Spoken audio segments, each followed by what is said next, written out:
I'm Oh! wrong. Oh! Hi. Hi. Aloha. Aloha. Aloha. My name's Tim. My name's Rebecca. This is the Rebecca and Tim show. This is the Tim and Rebecca show. And I keep wearing the same damn tank top for every show. You do? Yesterday, or the day before, we had a HarpoCam mishap. We did. Serious HarpoCam mishap. We broke one of these. We did. And boy, was Harpo mad. He was not happy. Not happy at all. Rebecca got her bridge today. Oh, God. This is like number 11.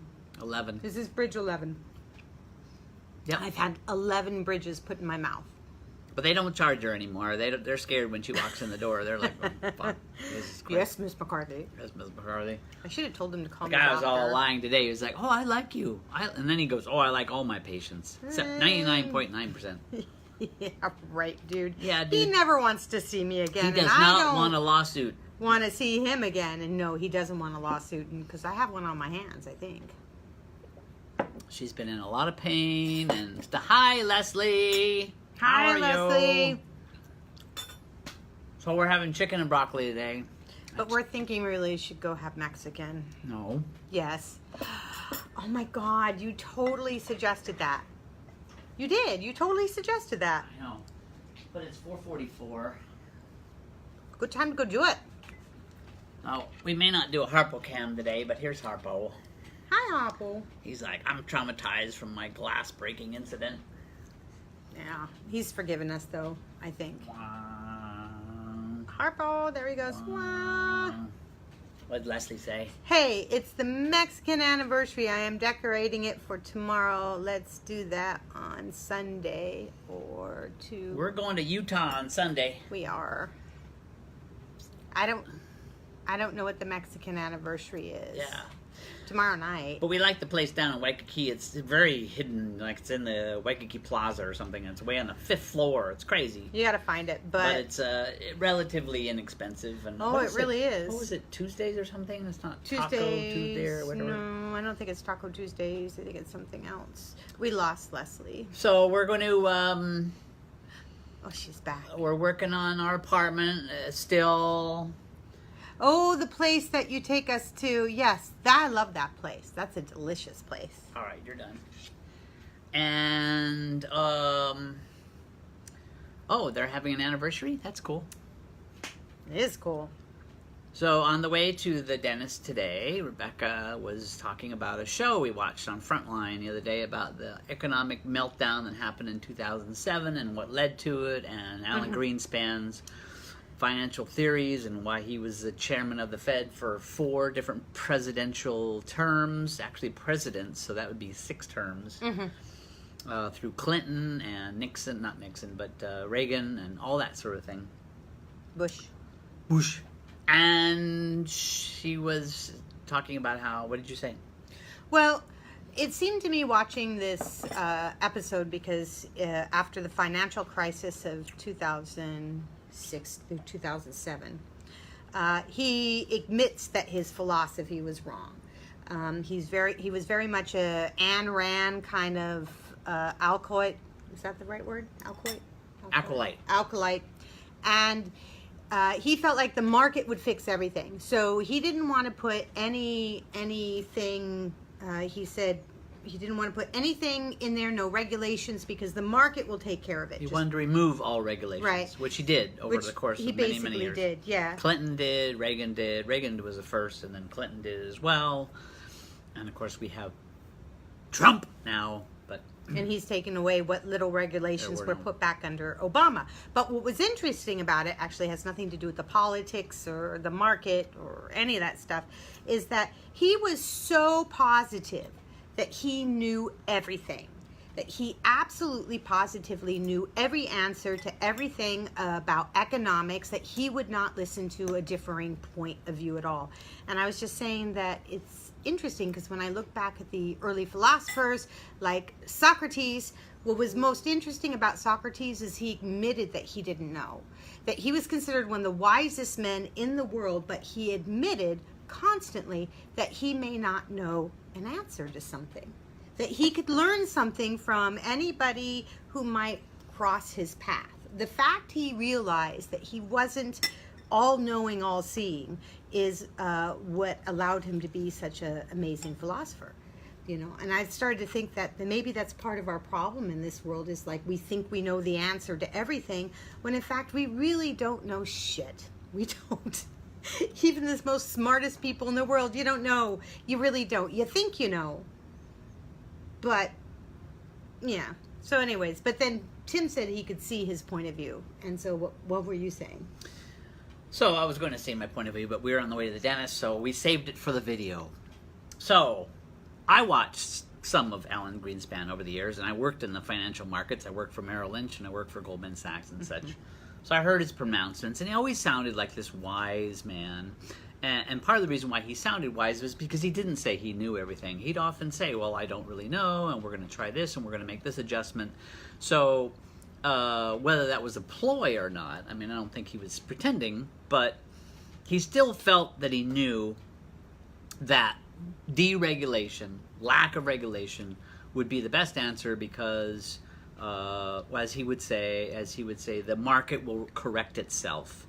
And what he meant by that was that people aren't going to stand for cheating. Like, the people in the financial markets are going to see, first of all, when you make an investment, you don't just go to the casino and lay money on the number 7. You actually research it and find out whether 7 is really a good number to go on, and all this sort of stuff. And so that's why it will correct itself, because the scumbags will get caught eventually. Well, of course, he was wrong. I mean, people are so greedy that they don't do their research anymore. Nobody did any research about the hedge funds and about the swaps and the derivatives and the things that packaged all the mortgage things together. But the reason why I understood was because I was telling her that, in science, one of the things they look for is the ultimate solution, the ultimate formula that explains the universe. And Einstein's, theory of relativity kind of came close. E equals mc squared solved a lot of things. It explained gravity and explained the shape of the universe and all kinds of crazy stuff that no. And then they found out, well, it doesn't quite, answer everything. So for Alan Greenspan to say that the market can correct itself, that was a simple solution, because regulation is so complicated. You have this rule saying you can't do this, and you have to fill out a 5014 in order to get the XYZ, and it's just too much paperwork. And in his mind, it's like, here's a simple solution. The market will correct itself. You don't have to do any of that kind of paperwork. But this is, of course, an economic person. This is not somebody who knows jack about human nature. If you study human nature for 2 bloody seconds, you'll realize that the market will not fix itself. That if people can get away with cheating, they will cheat all day long, and they will do what they can, and then other people will cheat if they think they can get away with cheating. Well, and that's my other reason why I understand where he was coming from, is because as liberal as I am, I have met a lot of liberals who weren't very trustworthy people, or who had a sense of entitlement. And I think there's a lot of people that, whether you're liberal or conservative, whatever it is, no matter how many rules are in place, you're going to try to get around those rules. So I think part of his thinking was, well, it doesn't matter how many rules we set up, people are going to try to break them.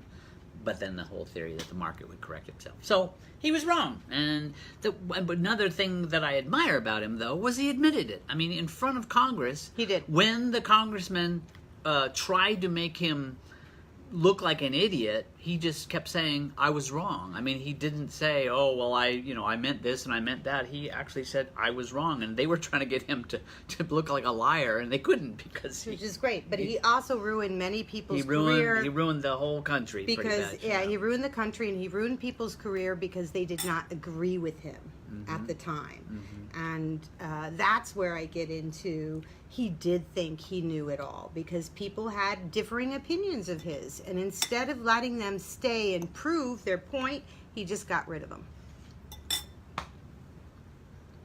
See ya. And now he's dead. Oh.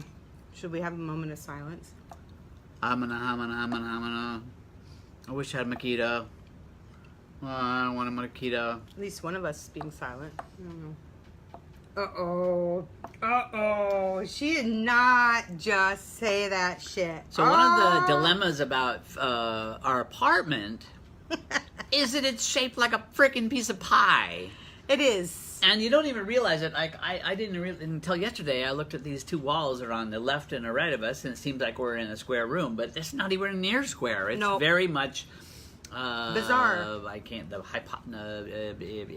trapezoid, and so I had to dig out my cosine, sine, and tangent, arctangent formulas to figure out angles, because you can't measure everything in this apartment because there's furniture in the way and there's outlets and all that kind of thing. But all you need is a couple pieces of an angle, and make sure you have a right triangle, and then you can figure out the angle that's there. And I'm using Visio to draw all this. Oh my God! I'm so excited. I have to tell you, you would have thought this man is physically turned on.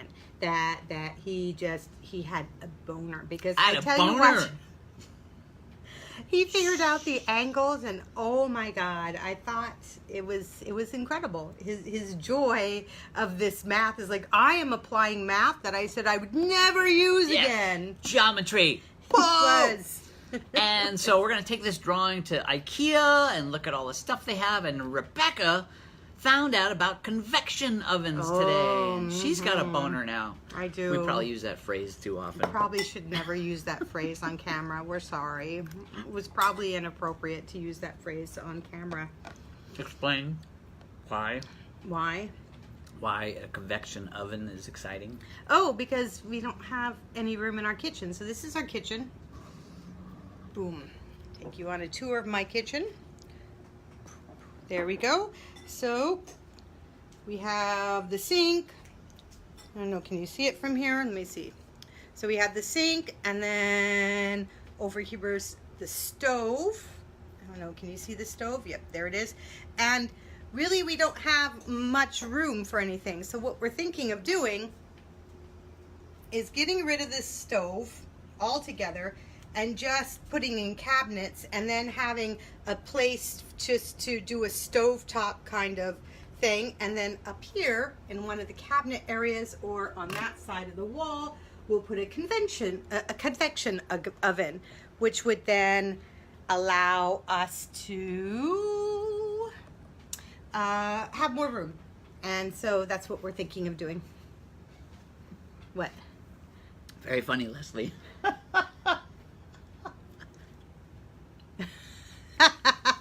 Yeah, would your dad be okay with that, or no? I don't know. I've never talked to my dad about the word boner before. No. But good point, Leslie. But he would be proud, up to a point. Up to a point. Anything else? We're getting ready for Utah. Woohoo! Excited. Going hopefully on Sunday. Yeah. I'm going to go visit cousin Peggy and Aunt Naomi.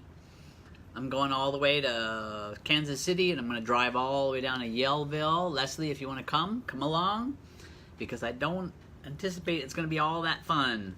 But you can make it fun. We'll make it fun.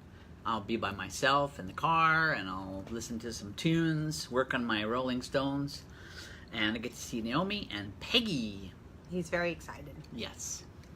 And I'll be with Sister Susie, and be relaxing over there and doing a little roller skating. Leslie wants to come with you. Okay. Come on, Leslie. I'm going to be in Kansas City on the 17th, and I'll be in Yellville on the 17th, 18th, and part of the 19th. Y'all come on down. You hear? Here? I think that's all. We discussed politics, economics, boners.